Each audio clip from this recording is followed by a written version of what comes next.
The next thing we have to do is to adjust a few basic cutting parameters on the screen. These include the pierce height, the cutting voltage, and the feed rate. The pierce height is adjustable in 1/16 inch increments, or 1 millimeter for metric, and should be set to a minimum of 3/16.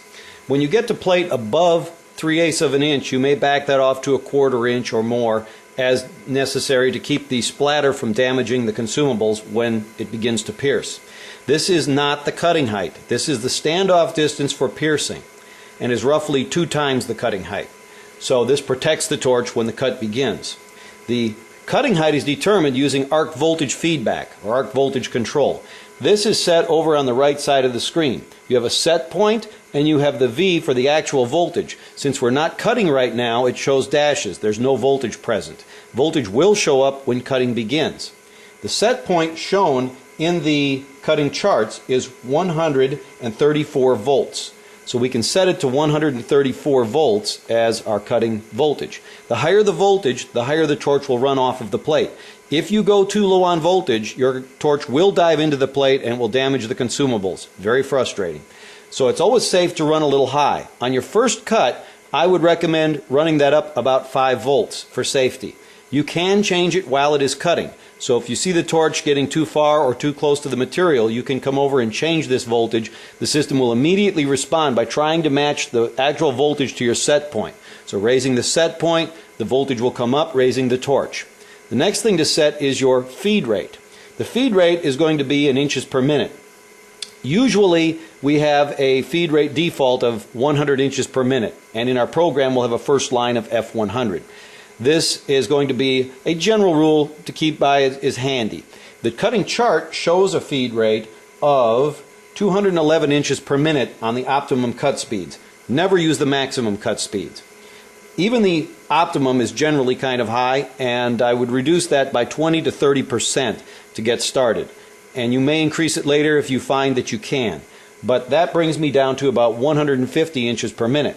If I raise my percentage to 150% of my program feed rate 150, 150 shows up here in the window. So we now have a feed rate set of 150. You can also change this while you are cutting as well. So if you find that you need to speed up a little bit, you can. As far as other things, there may be things like pierce delay that you may use. When you start getting in plate 3/8 of an inch or thicker, I start looking at a pierce delay. Thinner than that, totally unnecessary. You can set the pierce delay using the library function here, and you can set a pierce delay, then hit select. Read more about how to use the library and save your settings in the reference material, either here online, the help online section, or you can use the printed manual. This allows you to save all of these settings for future use, so you don't have to go back through this setup again. You could call this 60 amp 10 gauge steel. Thus you could come back here and select it later anytime you're cutting that metal again and not have to go through the settings. It will bring all the settings back that you have saved. For an added measure of safety on your first cut, if you're not sure about things, you may wish to dry run the program. To do this, we will turn off the little lightning bolt on the right. The system is now in dry run. We can start the cycle and the machine will go around as if it were cutting, but it will stay above the metal. We'll click that and watch the machine.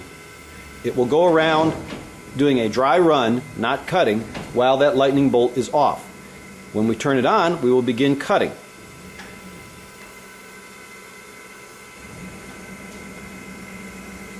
And that is complete. To begin cutting, we turn the lightning bolt back on.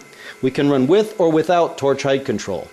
In your first cut, you may wish to turn the torch height control off so that you can watch for voltage and make sure we are reading a voltage before you begin cutting. The arc voltage height control depends on that to make sure that things are going to operate correctly. If you make a cut without the THC on, the torch will remain at the pierce height and go around the part. You can use the jog up and down buttons, which will move the torch up and down 1/16 of an inch each time you press the button. This allows you to manually control the height. This would also be used, say, on expanded metal, where the arc voltage will not remain constant. Normal cutting, the torch height control is on. A couple more buttons you may find useful will be at the bottom of the screen. Zoom All zooms to the entire size of the cutting table, showing you where the part is on the table. Zoom extents brings the part back up, or parts, whatever you have, and then you have the 0, position. This takes the machine back to the last point you zeroed the machine for the cut you were doing. You have the home position, which takes the machine back to the position where the machine was originally homed. You also have the 0xy we discussed earlier. The load and service positions you can program to where you want the machine to go when you click that button, so you don't have to jog the machine out of the way to load a sheet. You can put the load position so that the torch is, say, at the back left of the machine, and this will allow the machine to go there immediately upon clicking that. Another thing you can do is zoom in on the table anywhere. By button clicking and dragging a box, you can zoom to any point on your drawing as repeatedly as you like to get detail. When you go back to zoom extents, it will take you back out to the extents of the drawing. Okay, we're ready to begin cutting. The lightning bolt is on, the THC is on. We'll turn on our exhaust fan for the table and press cycle start. The machine will begin the cutting operation.